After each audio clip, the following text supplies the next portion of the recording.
le dossier core qu'on va appeler routeur.php. Alors ici vous allez avoir une classe, donc le namespace. Alors pour respecter la convention qu'on a fait la dernière fois, donc il faut mettre app/core parce que je suis dans le dossier core. Ensuite, ici je vais mettre classe routeur.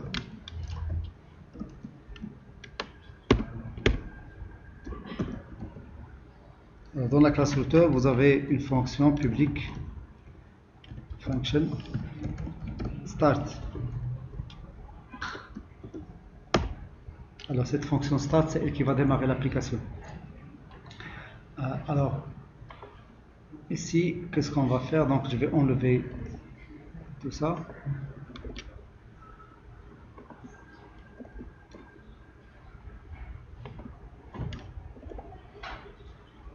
Ensuite, je vais instancier la classe routeur.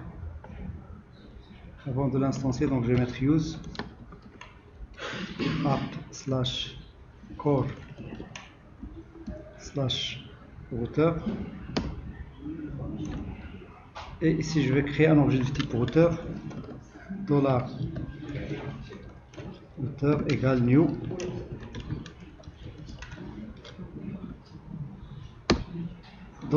$routeur flèche start. Alors la fonction start, qu'est-ce qu'elle va faire? La première chose qu'elle va faire, c'est de récupérer l'URI. Donc récupérer. Donc $URI il est égal à $-serveur, donc la variable super global serveur. Entre crochets, il faut mettre ici request URI.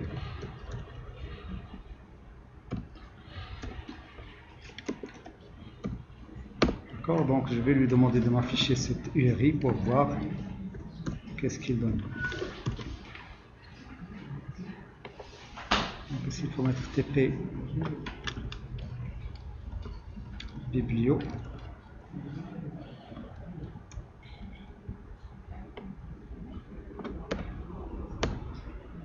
Donc ça c'est l'URI. D'accord. Alors ce que je dois faire c'est quoi? C'est que je vais enlever le dernier slash. Donc pour enlever le dernier slash, je dois d'abord vérifier. Donc il faut d'abord vérifier est-ce que l'URI n'est pas vide. URI if empty URI if not empty. Est-ce qu'il n'est pas vide? C'est dans le cas, quand est-ce que je vais enlever le slash? C'est dans le cas où il n'est pas vide. Et dans le cas où and $URI différent de slash, parce que s'il est égal à slash, il ne faut pas enlever le slash. And $de URI, le dernier caractère, c'est-à-dire $URI de -1, il est égal à slash. Il faut que ces trois conditions soient vraies pour que j'enlève l'URI. Alors pour enlever l'URI, il faut mettre $URI égal, donc il y a une fonction substr qui prend en paramètre la chaîne de caractères $URI. Bien sûr, je vais mettre ici un indice, un offset. Si vous mettez par exemple 3, ça veut dire qu'il va prendre à partir de l'indice 3. Donc je vais mettre de 0 jusqu'à l'avant-dernière. Donc dans la troisième position, il faut mettre le nombre de caractères, ou bien si vous mettez -1, donc ça veut dire qu'il va prendre toute la chaîne sauf le dernier caractère. Alors je vais lui demander de m'afficher une deuxième fois l'URI. Je vais voir est-ce qu'il a enlevé le dernier slash.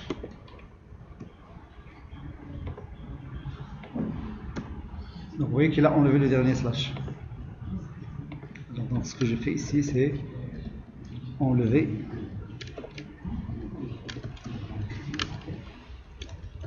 le dernier slash. Alors une fois j'enlève le dernier slash, je vais faire une redirection. D'accord. Donc avant de faire la redirection, donc il faut d'abord envoyer un code HTTP response code. Donc le code de la redirection c'est 301. Donc si vous voulez un code d'une page inexistante, c'est 404, etc. Alors avant de faire la redirection, je dois faire la réécriture d'URL. Donc le fichier que je vais ajouter, c'est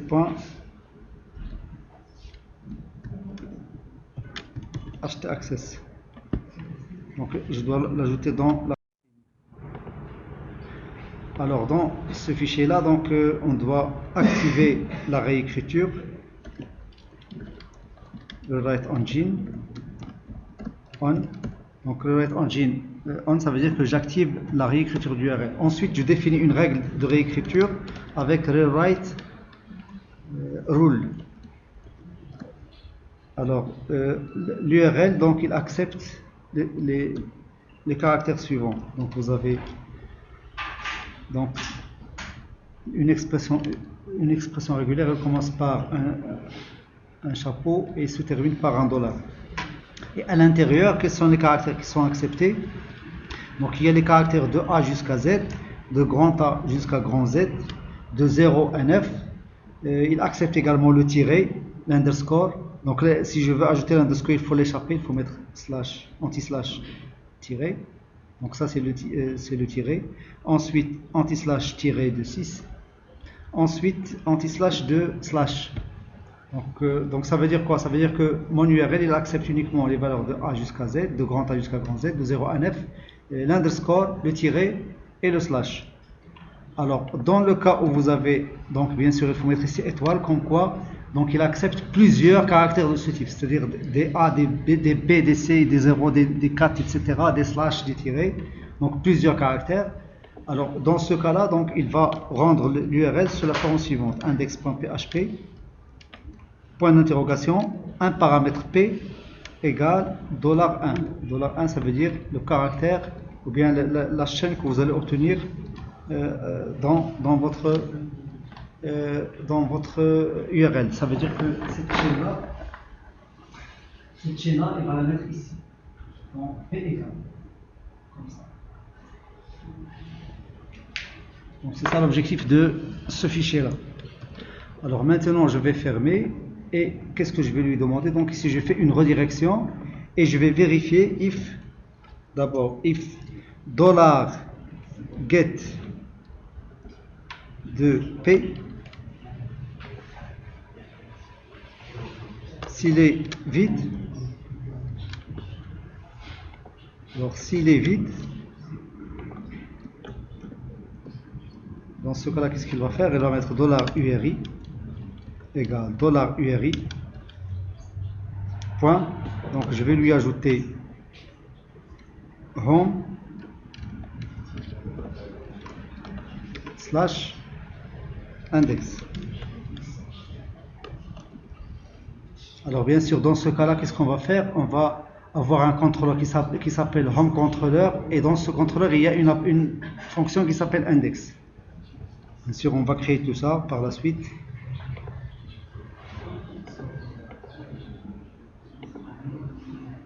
Donc controllers,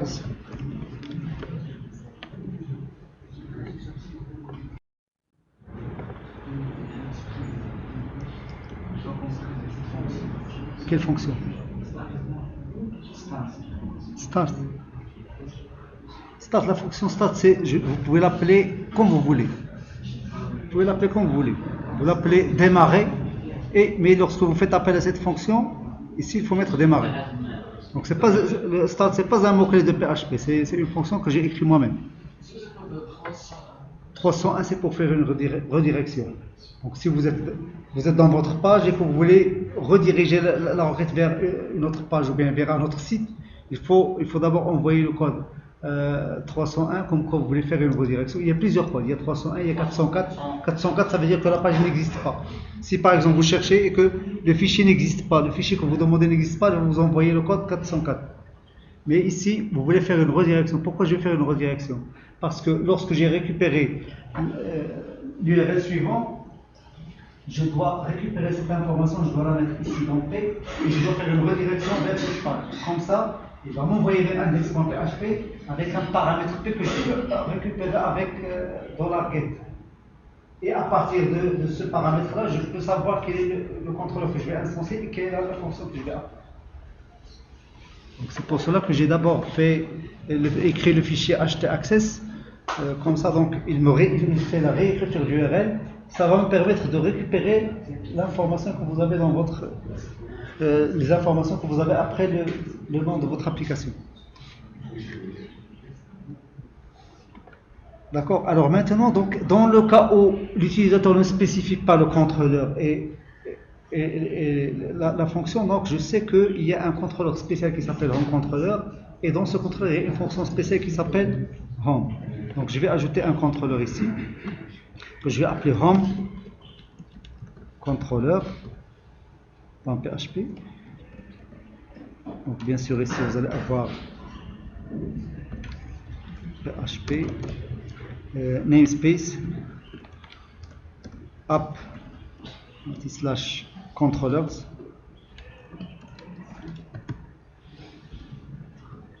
classe home controller,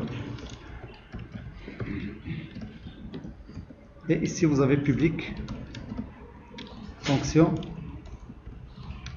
index.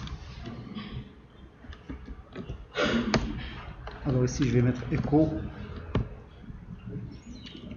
page d'accueil. D'accord. Donc dans le cas où $get de P est vide, ne contient rien, ça veut dire que vous avez saisi uniquement TP biblio. D'accord. Il n'y a pas. Si vous ne demandez aucun contrôleur, donc automatiquement lui il va aller dans le contrôleur home controller, il va faire appel à la fonction index. Alors maintenant je vais faire la redirection header entre parenthèses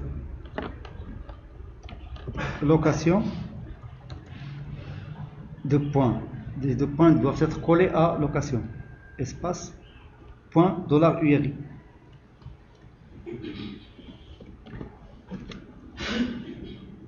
D'accord. Alors maintenant je vais récupérer les paramètres. Donc $paramètre,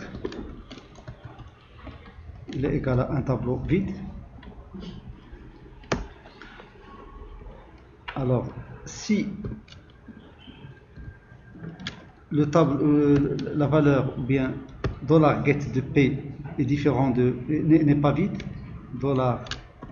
$get de P if not empty, $get de P, alors dans ce cas là je vais récupérer un tableau qui contient les informations suivantes.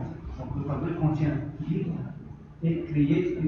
Si vous avez d'autres informations, par exemple 1, 2 par exemple, donc le tableau va contenir livre, ensuite créé, ensuite 1, ensuite.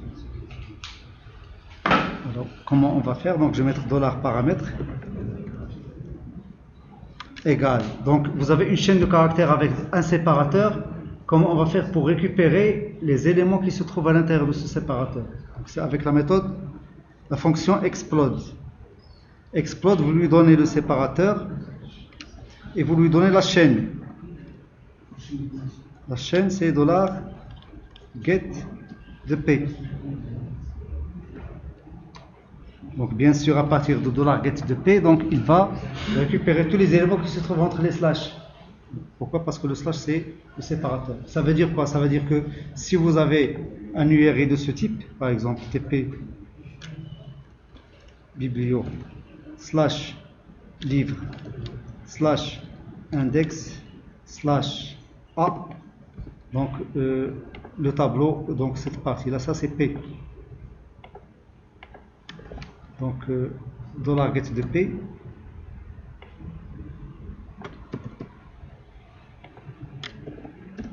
$get de P c'est quoi? C'est livre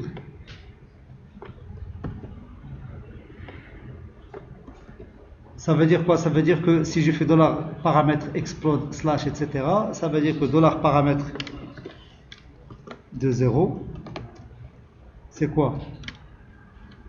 C'est livre. Dollar paramètre de 1 c'est index et dollar paramètre de 2 c'est A. D'accord? Donc c'est ce que je fais ici.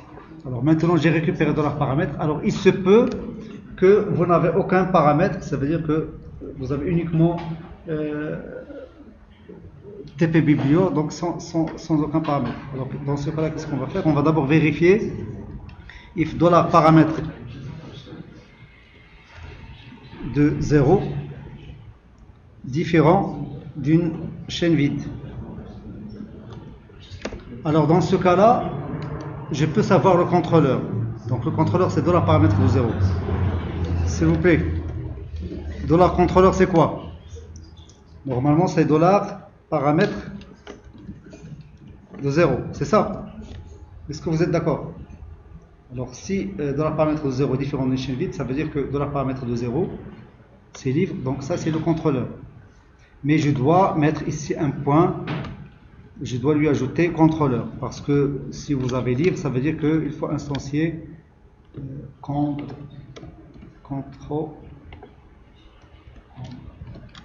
Il faut ajouter cette chaîne là pour obtenir le contrôleur. Et bien sûr il faut ajouter ici app slash contrôleur, etc. Alors comment on va faire? Donc je vais faire comme ça. Je vais mettre dollar contrôleur égal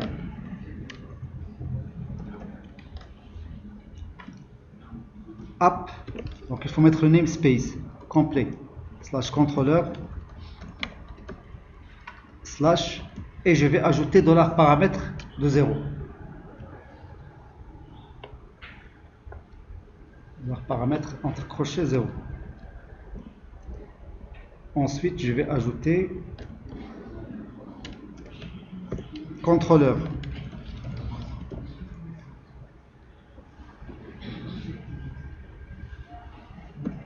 Est-ce que vous êtes d'accord? Donc c'est ça le contrôleur. C'est bon? Alors je ne vais pas faire comme ça, donc je vais mettre à la place de dollar paramètre de 0, je vais mettre array shift. Array shift de dollar paramètre. Alors array shift, qu'est-ce qu'il fait? Si vous avez un tableau par exemple de ce type, vous avez T par exemple égale un tableau qui contient par exemple 1,5,8,9. Alors si vous mettez par exemple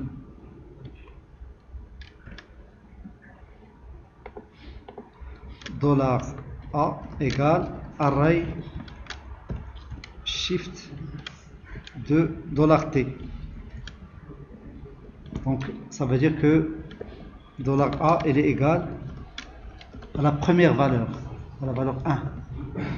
Donc il est égal à 1 et en même temps donc il va donner à dollar à la valeur 1 et il va l'enlever du tableau. C'est-à-dire que le tableau maintenant il contient uniquement les valeurs 5,8,9. Donc array shift, qu'est-ce qu'il fait? Il récupère la première valeur, il la met dans la variable ou bien il l'utilise et il l'enlève du tableau. C'est-à-dire qu'il n'existe plus dans le tableau. Alors moi qu'est-ce que je fais ici? Je récupère la première valeur du tableau, je la mets ici et je l'enlève du tableau. Alors donc le contrôleur, je l'ai maintenant, une chaîne contrôleur, je vais instancier ce contrôleur. Donc vous avez array shift élimine la première. Donc je vais instancier ce contrôleur. Alors cette écriture vous ne la trouvez que quand PHP. Il n'y a que PHP qui vous permet de prendre une chaîne de caractères qui contient le nom d'une classe et de mettre cette chaîne de caractères égale new cette chaîne de caractères et vous obtenez une instance. C'est le seul langage. Donc en Java, donc c'est pas possible. Si vous voulez instancier une classe avec la chaîne de caractères la représentant, il faut utiliser class.forName, ensuite .new instance. Donc avec PHP, donc c'est possible. Donc j'ai une chaîne de caractères, je la mets dans une variable, je mets new la variable, j'obtiens une instance. Alors maintenant, vous avez une instance du contrôleur, il me faut récupérer l'action pour faire appel à cette action. L'action, il se trouve dans $paramètre de 0, puisque j'ai déjà enlevé $paramètre de 0 tout à l'heure. C'est-à-dire j'ai enlevé le contrôleur, il reste maintenant le premier élément du $paramètre de 0. $paramètre, c'est l'action. Alors maintenant, $action égale is set $paramètre de 0. Si $paramètre de 0 existe, donc point d'interrogation, donc il va être égal à array shift de $paramètre de $paramètre. Sinon, il est égal à si $paramètre de 0 existe. Il va la prendre, c'est l'action. S'il n'existe pas,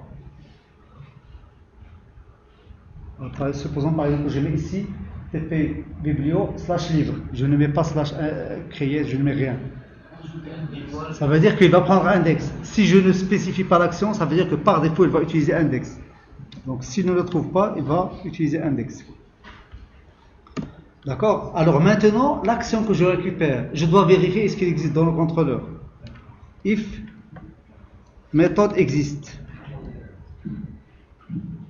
Méthode existe, entre parenthèses, il faut mettre l'objet $contrôleur,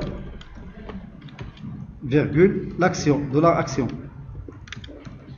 Alors, si elle existe, donc je vais faire appel à cette méthode. S'il n'existe pas, qu'est-ce que je vais faire? Je vais lui dire que ce que vous demandez n'existe pas. C'est-à-dire que je vais lui envoyer un code 404. Donc, else, si la méthode n'existe pas, vous mettez ici livre / ABC. ABC, c'est une action qui n'existe pas. Il va vous dire que la page que vous demandez n'existe pas. Donc, comment on va faire ça? Donc, HTTP response code entre parenthèses 404. Alors, en même temps, donc, je vais lui dire echo page inexistante. Bien, ressource inexistante. D'accord? Mais dans le cas où il existe, je dois faire appel à cette fonction. Comment je vais faire appel à cette fonction? Je vais mettre $contrôleur / flèche $action. Mais je ne sais pas est-ce qu'il contient des paramètres ou pas. Alors comment je vais savoir? Je dois ça, puisque $paramètre, j'ai dit tout à l'heure pour passer les différents paramètres, il faut mettre livre, /create, /1, /2, /abc, ce que vous voulez. Les slash qui viennent après le nom de l'action, ce sont les paramètres. Je vais les récupérer sous forme de tableau. Alors, s'il n'y a pas de paramètres, je vais mettre $contrôleur, flèche, $action, parenthèse vide. Mais s'il y a des paramètres, je dois utiliser ces paramètres. Donc, je vais mettre is set $paramètre de 0. Alors, je vous rappelle que j'ai déjà enlevé le contrôleur et j'ai déjà enlevé l'action du $paramètre. $paramètre maintenant, soit il est vide, soit il contient les différents paramètres que j'ai récupéré à partir du URL. Alors, est-ce que $paramètre de 0 contient quelque chose? Alors, si oui, je dois faire appel à la fonction action et je dois lui passer ses paramètres. Alors, je vais mettre $contrôleur, flèche, $action. Entre parenthèses, comment je vais faire pour passer ces paramètres? Alors, si vous mettez $paramètre, c'est comme si vous passez un tableau à la fonction, alors que la fonction il ne prend pas en paramètre un tableau. Donc il y a une fonction en PHP qui s'appelle call userfuncArray. Alors cette fonction, qu'est-ce qu'il va faire? Il va prendre en paramètre l'objet. Donc entre crochets, vous mettez l'objet, virgule, l'action. Ensuite, après, vous mettez ici le tableau qui contient les paramètres. Alors, cette fonction, qu'est-ce qu'elle va faire? Elle va faire appel à la méthode action du contrôleur. Il va lui passer les valeurs que vous avez dans ce tableau, mais il va les passer séparées par des virgules. Il ne va pas les passer sous forme de tableau, mais séparées par des virgules. Ça, c'est dans le cas où vous avez un tableau qui contient encore des informations. Mais si vous n'avez aucun paramètre, dans ce cas-là, vous faites appel à la fonction sans paramètre. Donc, $contrôleur, flèche, action, $action. Et je mets des parenthèses vides. D'accord?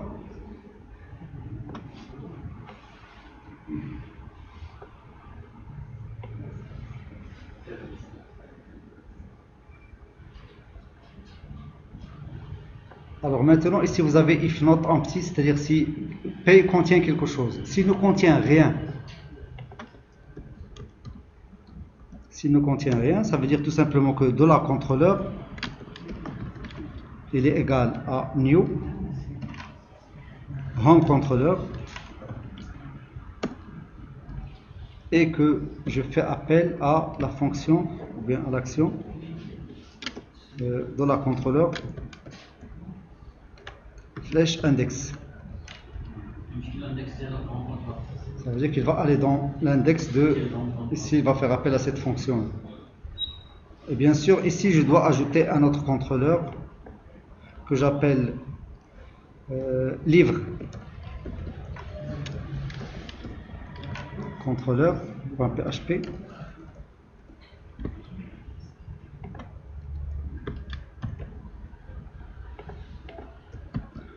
Ici je vais mettre livre contrôleur liste des livres. Donc ici il faut mettre H1 par exemple.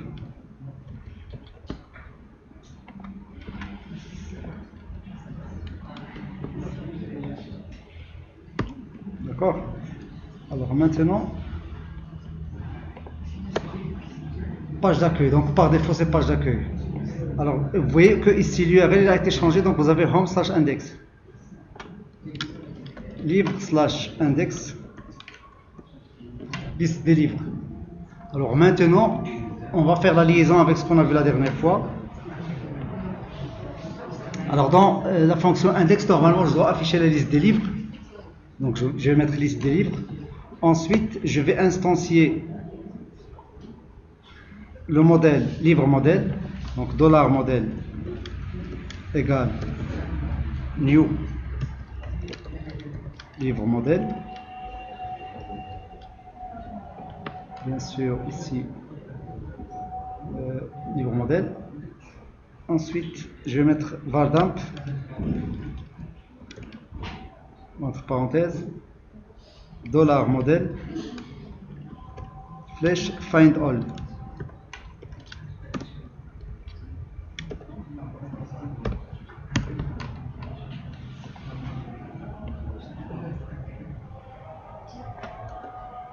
Donc vous voyez que j'ai les informations. Alors maintenant, qu'est-ce qu'il reste à faire? Je récupère les informations dans le contrôleur. Donc dans le modèle MVC, lorsque vous faites appel avec un URL, donc on analyse l'URL. À partir de l'URL, on détermine quel est le contrôleur que vous appelez. Et dans ce contrôleur, quelle est l'action qui est appelée. Et dans cette action-là, on peut faire appel au modèle pour récupérer les données.